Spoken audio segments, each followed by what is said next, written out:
Vamos falar hoje sobre a hierarquia da qualidade dos estudos científicos. Eu sou Denison, sou médico reumatologista. Esse e outros conteúdos estão aqui no meu canal no YouTube. Basta você se inscrever, ativar as notificações, curtir cada conteúdo aqui, compartilhar com outras pessoas e vamos lá aprender um pouco mais sobre epidemiologia e estudos científicos. A ciência é construída através de evidências, que são chamadas de evidências científicas. E elas, as verdades da ciência, elas são todas embasadas em estudos científicos, como são rotulados os estudos que são produzidos para poder esclarecer uma dúvida, ou responder uma questão, responder uma questão que vai resolver um problema da sociedade, da humanidade. E os estudos, eles são hierarquizados, ou seja, em termos de qualidade metodológica, existem estudos que são mais simples de ser feitos. Consequentemente, a qualidade da verdade dita através desse estudo, ela vai ser menor. E existem estudos que são mais elaborados, são maiores, são mais robustos do ponto de vista metodológico, que a verdade encontrada, a resposta encontrada através desse estudo vai ser ou vai ter valor de reprodutibilidade, ou seja, aquela verdade vista para aquele grupo que pesquisou aquele achado, aquela doença, pode ser repetida em qualquer cenário, em qualquer população e por outros grupos de cientistas. Então, existe uma hierarquia em que na base dessa hierarquia tem estudos mais simples e existem, lá na ponta da pirâmide, estudos metodológicos mais robustos que servem exatamente para trazer uma verdade mais absoluta baseado nas evidências científicas. Diante desse cenário, os estudos científicos eles podem ser divididos em alguns tipos. Por exemplo, o primeiro e mais simples estudo científico é o famoso relato de caso ou estudo de caso. Como é que funciona isso? Um pesquisador, ou um cientista, ou um médico, ou qualquer outra especialidade, ele vai pegar alguma coisa que aconteceu com ele e ele vai descrever porque ele acha que aquilo é interessante, que aquilo é inédito ou que pelo menos é raro, para que outras pessoas possam ver que aquilo que é raro já está sendo descrito e já está sendo avaliado. Então, o relato de caso é quando você pega um caso isolado e o estudo de casos é quando você pega vários casos semelhantes, descreve numa famosa coorte, ou seja, num grupo, e esse grupo vai tentar trazer uma relação causa-efeito. Mas a relação causa-efeito ela é muito frágil no relato de caso ou no estudo de caso. Por quê? Porque você não estudou causa-consequência. Você apenas descreveu um fenômeno ou descreveu a situação. Então, isso serve muito mais como curiosidade, como um pontapé inicial para que você possa aguçar o seu interesse em estudar mais sobre aquela patologia, sobre aquele desfecho, sobre aquele resultado, do que propriamente estabelecer uma verdade. Existe ainda os estudos observacionais, como são os estudos de coorte e o estudo caso-controle. Esses já ganham uma robustez, uma força maior metodológica. Por quê? Porque você já consegue controlar o que você está querendo descobrir como desfecho. Então, no caso-controle, como o nome já diz, você coloca um grupo em que tem o caso, ou seja, a doença, o desfecho, o resultado que você quer estudar, e existe o grupo-controle que é aleatório. E você quer saber se aquela ocorrência ocorre na mesma frequência no grupo de casos do que ocorre no grupo controle. Se o acaso estiver contando para aquela ocorrência acontecer, a mesma frequência dela no grupo controle vai ser no grupo caso. Vou dar um exemplo bem concreto aqui. Fumar causa câncer de pulmão. Então o que você vai fazer? Você vai fazer um estudo observacional, caso controle, em que você vai pegar os casos de câncer de pulmão e você vai pegar indivíduos que não tiveram câncer de pulmão. Então, quem daqueles indivíduos que têm câncer de pulmão fumava? A proporção de indivíduos que fumavam é igual no grupo que tem câncer e é igual do que no grupo que não tem câncer, ou seja, fumar não faz diferença, isso traz um tipo de verdade. Ou seja, aquele desfecho já aconteceu, você não participou para o desfecho acontecer, você não contribuiu, não trabalhou para aquele desfecho acontecer, ele já aconteceu naturalmente e você só observa. E é o famoso caso-controle. A única coisa que você faz é separar em grupos e a partir daí observar se o fenômeno ocorre na mesma proporção. Esse é um estudo mais tranquilo de ser feito, um estudo mais fácil, mais simples. Todo estudo descritivo observacional é mais simples de fazer. Você vai pegar a coisa que já existe e descrever. E a partir daí analisar se existe alguma correlação de importância ou de impacto ou de interferência no fenômeno que você quer estudar. Esse é um estudo mais simples que também serve como início para você testar a sua hipótese, né?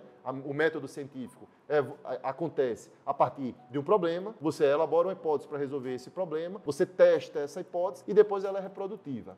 reprodutível. Portanto, o caso controle ainda não é um estudo de intervenção, é só um estudo observacional. Tem uma força de evidência mais baixa. Começamos com a força de evidência mínima, que é o relato de casos, ou relato de caso ou estudo de casos. Uma evidência um pouco maior, que é caso controle, onde você observa o fenômeno, mas você não interfere nele. E a gente parte para o terceiro item da escala, que são os ensaios randomizados. O que é randomização? Randomização é quando você escolhe, ou quando você define para onde é que vai um indivíduo da amostra e para onde vai o outro. Normalmente você faz isso para parear, ou seja, para você deixar a amostra ou a comparação homogênea. Então vamos lá, você vai pegar um grupo de pacientes com fibromialgia do sexo feminino e do sexo masculino. Então você quer comparar quantos por cento ou se a cefaleia é uma coisa muito impactante no indivíduo que tem a fibromialgia. Você vai lá e vai randomizar aleatoriamente, colocando para cada homem uma mulher que tenha a mesma faixa etária, ou por dentro, a média da faixa etária, que tenha as mesmas comorbidades, que tenha o mesmo peso, que tenha os mesmos hábitos, ou seja, você equaliza, homogeneiza a amostra, isso é a randomização. Quando você equilibra as duas amostras, você começa a testar a sua hipótese. Então, você testa que fazer atividade física melhora pacientes com fibromialgia. Você tem uma hipótese. O problema é, paciente com fibromialgia tem dor. Você tem uma hipótese. Se fizer atividade física, esse paciente vai ter menos dor. Então você vai testar. Então é um estudo prospectivo. Você randomiza, tenta equilibrar as duas amostras, os dois grupos, para que eles fiquem semelhantes, fiquem parecidos, para que você possa comparar os dois grupos, senão se dois grupos forem muito diferentes, você não tem como comparar, e você aplica o desfecho que você quer. Bota um grupo para fazer atividade física e bota outro grupo para não fazer. E depois você elege o desfecho. Qual é o desfecho? Melhora da dor em 6 meses.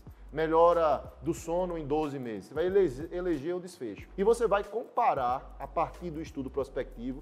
Prospectivo é estudo futuro, em que você começa e controla todo o seu estudo, ou seja, quem vai entrar, quem vai sair, qual é o desfecho. Você vai controlando, você não apenas observa, você intervém desde que as amostras estejam homogeneizadas, você consegue obter uma verdade. Essa verdade já é robusta, ela é capaz de ser reproduzida em qualquer cenário. Por quê? Porque você homogeneizou a amostra, você elegeu o ponto que você vai começar e o ponto que você vai terminar, e você observou o que é que a sua intervenção, enfim, gerou de impacto naqueles dois grupos que você homogeneizou.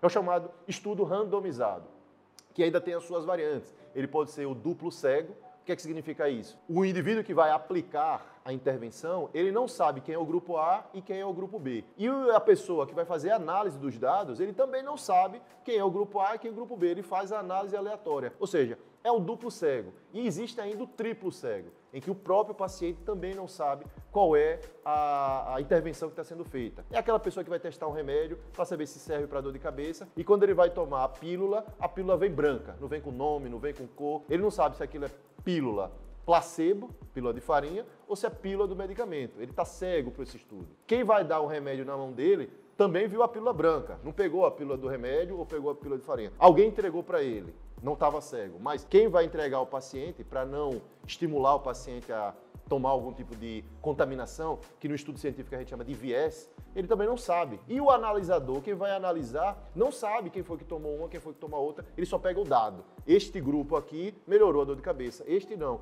Então, dor de cabeça foi o desfecho prevalente, ou foi estatisticamente significante nesse grupo. Os estudos randomizados duplos cegos são aqueles que são a base da maioria das evidências que a gente tem na ciência, não é na medicina não, é na ciência como um todo, são os estudos randomizados duplo cego, que a gente chama de controlado. Por quê? Porque você consegue colocar de fato qual é o desfecho que você quer avaliar, porque você intervém. Você coloca de forma prospectiva qual é o desfecho que você quer para cada grupo. E aí, como cada local ou cada grupo de cientistas vai fazer o seu randomizado, vai fazer o seu estudo clínico randomizado, seu estudo randomizado duplo cego, existe ainda um grupo de estudos que ainda tem mais força de evidência. É quando você reúne vários estudos randomizados, que podem ser duplos cegos ou não, mas preferencialmente homogêneos na sua metodologia, e você coloca ali e faz uma revisão sistemática. Ou seja, você pega vários grupos de estudos, né? Esses estudos todos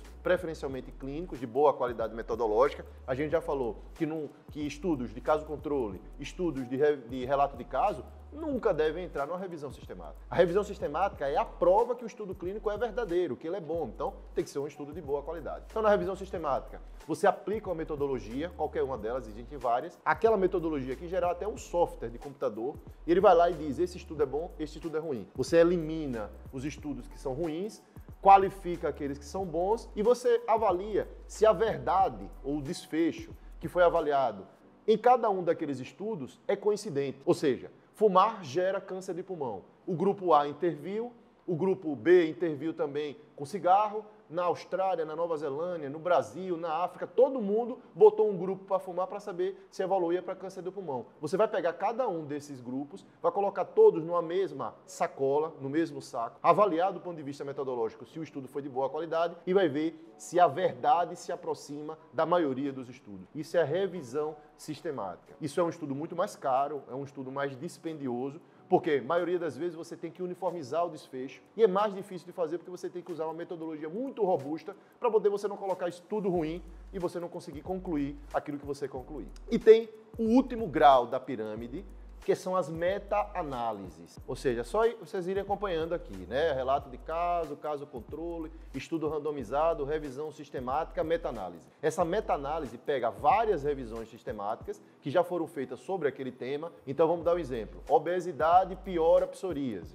Aí vai fazer um estudo clínico randomizado que vai ter um grupo que vai comer pra caramba, vai ficar obeso e outro que vai fazer uma dieta. Será que aquele grupo que comeu errado, ficou gordo, desenvolveu mais psoríase? É um estudo intervencionista prospectivo. Ficou mais gordo. Mas o estudo da Alemanha fez um desenho parecido. O estudo do Brasil fez um desenho parecido. O estudo da África fez um desenho parecido. Ou seja, todos os lugares foram feitos estudos semelhantes. Aí você junta todos e avalia numa revisão sistemática. Então, na revisão sistemática, você avalia. Será que a obesidade realmente gera psoríase? Por quê? Porque em vários locais, todas as pessoas obesas tinham piores índices de psoríase. Isso é revisão sistemática. O que é que você faz numa meta-análise? Você pega as revisões sistemáticas, ou seja, já purificou, e você vai juntar as revisões sistemáticas de um novo estudo, chamado de meta-análise, em que ele vai espremer mais ainda para saber se aquela verdade que foi encontrada nos estudos representa, de fato, uma verdade absoluta. Então, na hierarquia, as meta-análises reúnem revisões sistemáticas e podem responder o mais próximo possível da perfeição